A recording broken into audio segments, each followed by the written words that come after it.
Hello, my dear students. Today we have come with another new problem. Let's see what's there in the problem.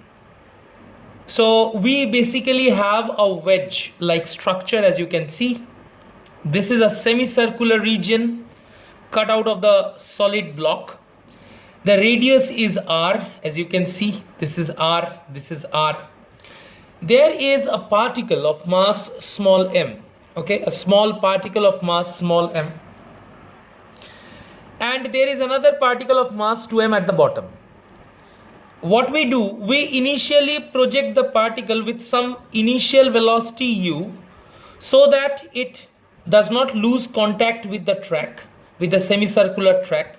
It comes and collides elastically. The collision is elastic collision, okay. So it collides elastically with this block of mass 2m, and this block 2m rises up here, and there is a man who is sleeping and snoring over here, okay. So this particular particle goes and strikes his head and he wakes up.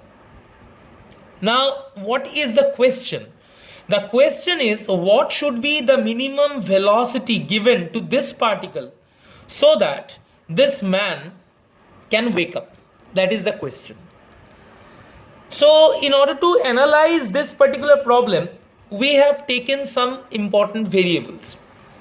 So let the initial velocity which is bestowed upon the particle A of mass small m be u, and when it comes and strikes B just before collision, its velocity is u1, and just after collision its velocity is v1. And B, which was initially at rest, just after collision acquires a velocity v2, okay, and it rises up to this height and hits on this person's head and the person wakes up. So let's get started. Let us analyze the situation mathematically. So at first you see, if I say consider particle A, so if we consider particle A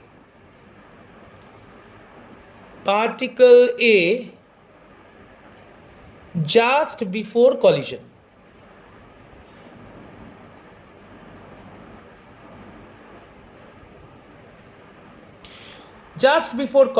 if you apply energy conservation principle by ECP, what we can say? We can say kinetic energy here half mu square plus it has gone down by a vertical height smaller, so loss in gravitational potential energy is mgr. So mgr equals to the kinetic energy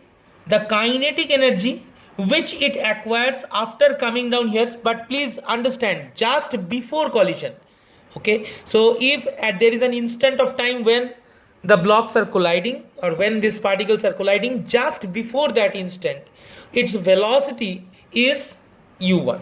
Collision has not taken place, so that has become half m u1 square. So very clearly you can understand that the velocity here just before collision will be more than u. Why? Because here when this particle has come here, then the total energy that it has got is not only because of the kinetic energy which it had here at this point because of the velocity u, but also the potential energy which it had lost has also converted into its kinetic energy, okay. So very clearly we can get an expression for u1 here. If we cancel out m by 2 throughout, so I can get that u1 square equals to u square plus 2gr. So this is my first equation. Now you see, when the collision occurs, the block B, it acquires some velocity v2. Block B was initially at rest, okay. It acquires velocity v2, and suppose it just manages to rise up to this height and hit the man's head, okay. So whatever kinetic energy block B had at this particular point entirely changes into potential energy at this point, okay. So it just manages to hit the man's head here, so entire kinetic energy changes into gravitational potential energy at this particular point, okay. So if I consider particle B,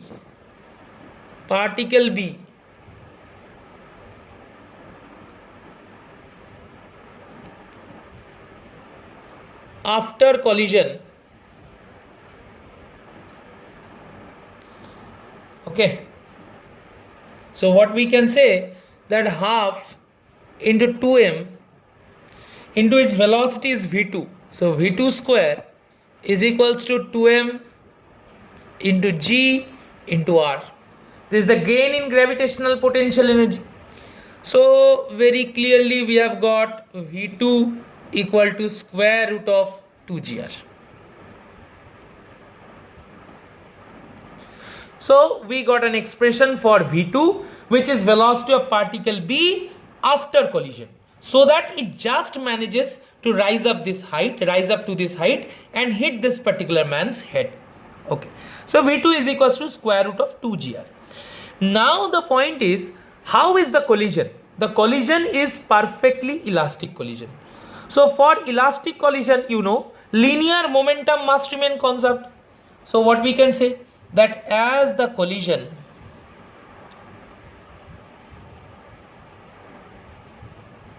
is elastic, therefore by momentum conservation principle, say if I call it MCP, momentum conservation principle, what can I say? So you see, just before and just after collision, you please think. So just before collision, when this particular particle collided with this particle, just before collision, what was the initial momentum? Initial momentum of m was m into u1, because its velocity was u1 just before collision. So what we can say, m into u1 plus 2m into 0. So this was the velocity just before collision. Okay, and we are assuming that at the moment of collision all the velocities are along the x direction, one particular direction only. And after collision, what is the velocity of a? Velocity of a has become v1. What is the velocity of b? Velocity of b has become v2. So what we can say, m into v1 plus 2m into v2. So very clearly we can cancel off all the m's and we can find out that u1 equals to v1 plus 2v2. Okay, now what is v2? v2 is root over 2gr. So or u1 equals to v1 plus square root of. So this is my equation 3. Now what is the next step? The next step is, again, as the collision is elastic, as we saw that momentum conservation was valid, so kinetic energy must remain conserved. Okay, so what we can say, by kinetic energy conservation principle, you can write it like this: for elastic collisions, the kinetic energy before and after collision remains conserved. So just before collision, what is the kinetic energy? So half m u1 square plus half 2m 0 square equals to half m after collision. What is the velocity of particle A? v1 plus half 2m into v2 square. 2m into v2 square. Okay, so this particular term vanishes. So if I cancel off all the small m, so what do we get? We get u1 square equals to v1 square plus, I am cancelling off all m by 2. All m by 2 cancelled. Here also m by 2 cancelled. So 2 into v2 square, and v2 is root over 2gr. So it will be 2gr. So or u1 square minus v1 square equals to 4gr. So we are getting something like this: u1 square minus v1 square equals to 4gr. So what can I write? Or u1 plus v1 into u1 minus v1 equals to 4gr. Now from equation 3, what we can see, u1 minus v1 is 2 into root over 2gr. So if I use equation 3, so using 3, So I can say u1 plus v1 into multiplied by u1 plus v1 multiplied by u1 minus v1. u1 minus v1 is 2 into square root of 2gr equals to 4gr. Okay. So what do we get from here? So it implies u1 plus v1 square root of 2gr. So this will be my equation 4. Now let us solve equation 3 and equation 4. So if you solve equation 3 and equation 4, so solving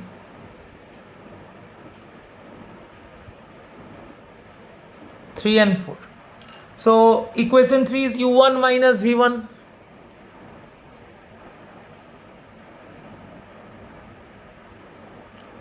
2 root 2gr and u1 plus v1 root over 2gr.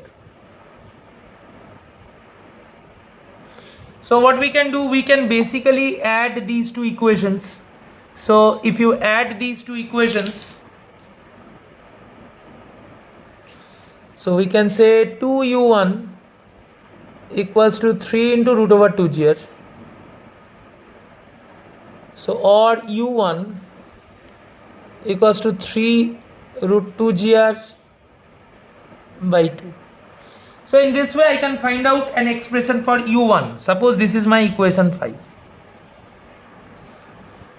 Okay.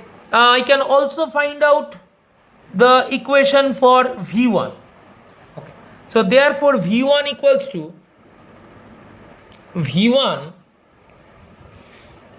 to root over 2gr minus u1. You can see in this equation v1 is root 2gr minus u1. So u1 is what? u1 is 1.5 root 2gr. So therefore you can see very clearly v1 equals to minus 0.5 root over 2gr. So this is your equation 6. Okay. So it is minus 0.5 square root 2gr. Why?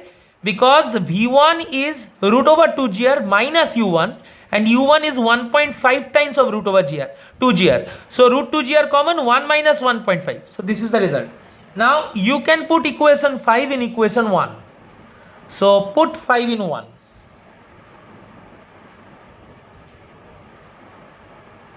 When you do that, you can get u1 square equals to u square plus 2gr, or u square equals to u1 square. u1 square will be what? 9 by 4 2gr minus 2gr. So basically you get u square equals to, if I take common 2gr, 9 by 4 minus 1. So 9 by 4 minus 1 will give me 5 by 4. Okay. So therefore u, what will be the value of u? U is 2.5 gr under root. So this will be my answer. So thus very clearly we found out the value of u with which this particular particle should be projected to be square root of 2.5 gr. Okay. So definitely this will be the minimum velocity. Now where have we brought that conclusion that it will be minimum velocity? Because we have assumed that when the block after being hit rises up to this particular point, its velocity becomes 0. So entire kinetic energy converts into gravitational potential energy at this point. See, this is the equation. Okay, so in this particular equation, the simplest of all these equations here you are incorporating the condition that B just manages to climb up the track and hit the man's head. So that when it reaches here, its velocity becomes 0. Okay, if its velocity was not 0 here, there would have been some half m v square term associated with this. So here the entire kinetic energy of particle B after collision entirely converts into gravitational potential energy, due to which it rises up to a height r and hits the man's head. Okay, so this was the boundary condition which we incorporated in our following equations, and we got this velocity as the minimum velocity. So this is my minimum velocity. So minimum velocity with which this particle must be provided at this particular point A, so that it goes and hits B and it hits the person's head, is this one. So any velocity, if this particle is given any velocity which is greater than this value, then obviously this man will wake up. Okay, so this man will not wake up if the initial velocity given to this particle is less than this value. Any value which is either equal to or greater than this value will be capable enough to move this particular particle up along the track and hit the man's head. Of course, throughout our analysis we have not mentioned any friction. So again, this is a very idealized situation. Okay, so there is no friction between these particles and the track. The coefficient of friction is 0, perfectly smooth conditions. Obviously, practically, this situation does not remain valid, it loses its validity. So I hope you understood this primary concepts of work, power, energy and elastic collision. That's the particular topic I wanted to deal with. So when we are talking about elastic collision, linear momentum and kinetic energy before and after collision of the system remains conserved. Okay, because as you know that during collision, the two colliding objects, they interact with each other by internal forces. F12 vector equals to minus F21 vector, right? So as there is no external force acting on the system, linear momentum must remain conserved. Okay, and another very important characteristic of elastic collision is that the kinetic energy remains conserved before and after collision. And here another interesting result we found out, V1. The value of V1 is minus 0.5 root 2 gr. So minus 0.5 root 2 gr, what is the meaning of that? You see V1 we got minus 0.5 square root of 2 gr. Okay, V2 we already got velocity. V2 is square root of 2 gr. So this negative value, what does it suggest? It suggests that A, after colliding elastically with B, moves in the direction opposite to that of B. Okay, so while B at that particular moment of collision, has velocity in this direction, this is V2. Okay, A will have velocity in the opposite direction just after collision. Okay, so because of that collision, what will happen? A will again rise up. Now to what height will it rise up? You can find it very easily. Half into m into v1 square will be equals to mg into h, whatever height it is raised. Okay, it will come to rest at some particular height or so. So that will lead to another different analysis of the problem from another parallel route. But I hope this problem was useful to you. You found it interesting.